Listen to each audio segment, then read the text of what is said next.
Bom, a gente está falando tanto em LGPD, é, é, as pessoas em geral têm dúvidas. Vocês mesmos fizeram uma coletânea de artigos sobre as mais diversas impressões de especialistas, né, de advogados sobre o assunto. Mas a gente também tem muitas pessoas que nos acompanham, né, que querem aprender, não são do meio jurídico. E, assim, a Lei Geral de Proteção de Dados, a gente tem falado desde o início aqui, né, que vai interferir diretamente na vida nas empresas, academias, todos os lugares, né? O que é exatamente a Lei Geral de Proteção de Dados? Realmente, a lei ela vai influenciar, vai trazer consequências para todo mundo que trata dados. Então, quem não trata dados hoje em dia? E não são só dados digitais, são os físicos também. Então, muita gente acha que a lei só está dizendo a respeito daqueles que a gente arquiva no computador, no servidor. Na verdade, não. Mesmo na pasta que você tem no seu escritório, por exemplo, a lei está versando sobre isso também. Então, qualquer lugar hoje em dia, com a digitalização, com os processos de digitalização, principalmente, todo lugar, toda empresa trata dados. Bom, e tem empresa que fala, não, eu só lido com CNPJ, não lido com pessoas. Bom, mas você tem funcionários?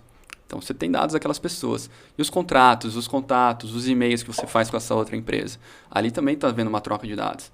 No próprio celular, nas mensagens que a gente troca hoje em dia, quantas fotos, quantos documentos a gente não envia. Se você está armazenando, você está tratando com dados. E aí a lei versa exatamente sobre esses pontos. Então, são para todas as pessoas, de todos os campos.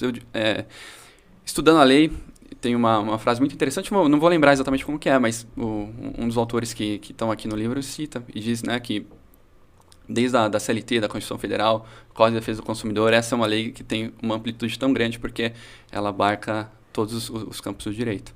Então, essa é a importância da lei. Então, bom, pois não. Não, então, o Gustavo citou uma situação importante, Renata, que geralmente a gente associa a LGPD à questão digital. Mas mesmo, por exemplo, um proprietário de uma quitanda pequenininha no bairro, que ele tem um cadastro manual dos clientes dele. Tem um endereço, tem um nome, tem aqui uma relação de pessoas para quem eu posso oferecer um produto melhor, mas ele faz esse cadastro de forma manual, numa planilhinha ali no caderno mesmo. Essa pessoa também tem que se adequar à LGPD, é isso? Também. Também. E não só empresas, pessoas físicas que não têm CNPJ, mas têm fins lucrativos com aquelas informações, né? Então, por exemplo, um dentista, às vezes ele não tem o CNPJ, mas ele está operando e tem informações até de saúde, que são dados sensíveis. Nossa, curioso, né? É bem abrangente, então, a situação. Para quem pensava que só empresas grandes, né? Ou seja, mesmo aquela pessoa pequena ali no bairro, ela também acaba sendo afetada pela LGPD. Uma outra pergunta que eu tenho curiosidade é a respeito do segmento religioso. As igrejas também estão inseridas nesse contexto? Esse é, inclusive, um dado sensível, né?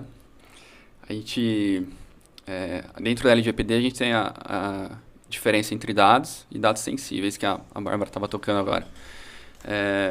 E o dado sensível é tratado, de maneira geral, como aquele que pode haver qualquer discriminação para o titular daquele dado. Esse seria um dado sensível. E a questão religiosa é tratada como dado sensível. Então, pelo fato de estar naquela localização, de ser aquela igreja tratando aquele dado, a gente pode até dizer que já são dados sensíveis.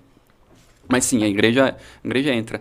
A grande questão é ver ali se está entrando com fins lucrativos, né? A gente precisa sempre fazer essa ressalva que a LGPD trata de fins lucrativos.